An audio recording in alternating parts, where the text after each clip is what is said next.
میں آپ کو امام سیوطی کی پہلی دلیل کیا دیتے ہیں وہ سن. آپ فرماتے ہیں سیدنا آدم علیہ السلام کو سجدہ ہوا، یہ تو بہت بڑی فضیلت ہے، لیکن وہ سجدہ صرف ایک مجلس میں ہوا تھا. وہ واقعہ صرف ایک دفعہ ایک جگہ ہوا، جمع کیے گئے سارے، اور پھر ان سب ملائکہ کو حکم کیا گیا سجدہ کرو. ٹھیک ہے، فَإِذْ قَالَ الْمَلَائِكَةُ اسْجُدُوا لِآدَمَ فَسَجَدُوا إِلَّا إِبْلِيسَ. پھر اللہ تعالیٰ نے حکم فرمایا کہ اے ملائکہ آدم علیہ السلام کو سجدہ کرو، سب نے سجدہ کیا. تو یسجدون نہیں آیا، فسجدوا آیا کہ وہ سجدہ کرتے رہتے ہیں، یہ نہیں ہے، انہوں نے سجدہ کیا تھا بس. اور پھر وہ روایتوں میں آتا ہے کہ جیسے سجدے سے اٹھے تھے تو ابلیس کا چہرہ سجدہ نہ کرنے کی وجہ سے پورا تبدیل ہو چکا تھا، نحوست اور بالکل بد شکل. پھر اس کے خوف میں دوسری بار گر گئے تھے سجدے، اور اس کے بعد وہ بس.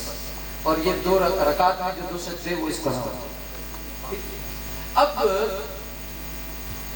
یہ ایک بار سجدہ ہوا، ٹھیک ہے، اور اس کے بعد دوبارہ کبھی حکم نہیں ہوا کہ آدم کو پھر ہم وہاں جمع کرتے ہیں، آپ بھی جمع ہو سجدہ کریں. فرمایا یہ میرے اور آقا کی فضیلت ہے کہ ان پر جو درود ہے وہ عرش پہ بھی ہو رہا ہے، فرش پہ بھی ہو رہا ہے، اور ایک وقت نہیں ہر گھڑی ہو رہا ہے، اور قیامت تک ہوگا. آدم کو تو سجدہ صرف ایک دفعہ ہوا. پہلی فضیلت ہو گئی. کمال ہے، کمال ہے کس طرح نکالا اس کو فضیلت کو اتنا امام سیوطی. آگے فرماتے ہیں دوسری فضیلت یہ کہ اللہ تبارک و تعالی نے سیدنا آدم علیہ السلام کے سجدے کرنے کو ملائکہ کو تو کروایا، لیکن اس میں مومنوں کو، انسانوں کو حکم نہیں ہے کہ اب آگے ہر انسان اس کو بھی لازم ہے کہ آدم علیہ السلام کو ایک سجدہ کرے، نہیں کرتے. مومنوں کو اس حکم میں شریک نہیں کیا. لیکن اللہ تبارک و تعالیٰ نے جب حضور کے درود کی بات آئی تو فرمایا یا ایھا الذین آمنو، او ایمان والو خالی کیوں بیٹھے ہو، صلو علیہ وسلم تسلیما.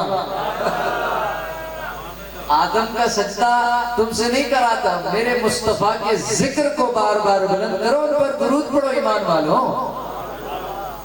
ان میں ایمان والے بھی شریک، مومنین بھی شریک، انسان کو یعنی شریک، انسان کو شریک کیا اور کہا کہ لا محدود کر دو، لا محدود، اور اس میں انسان مومن بھی شریک درود.